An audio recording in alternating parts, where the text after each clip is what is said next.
Welcome to our channel. Today we how to register with Google. Begin by opening your web browser.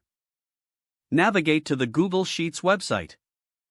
Sign in using your Google account credentials. Once logged in, click on the blank spreadsheet option to create a new sheet. Label the first row with relevant headers for your user tracking. Consider including columns for user ID, name, email, registration date, and activity status.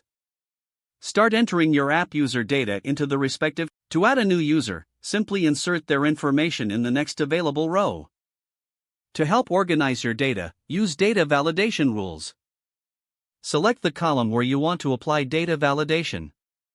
Click on Data in the top menu, then choose Data Validation. Set the criteria to limit entries, like dropdowns for user status.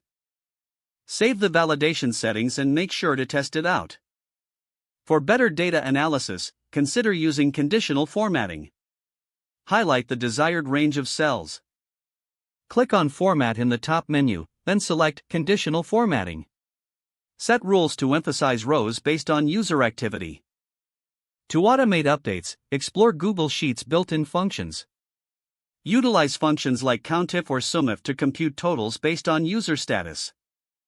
For more advanced tracking, consider integrating Google Forms.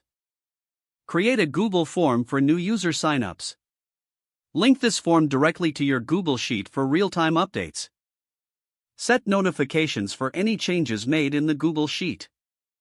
Go to Tools and select Notification Rules. Choose to receive updates when changes are made to your data.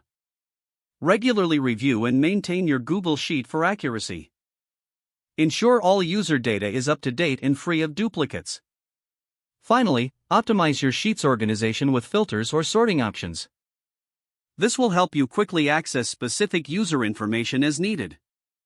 If the page does not load, refresh the browser or try again in a private or incognito window. Make sure you are using the correct email address, then retype it carefully to avoid small typos.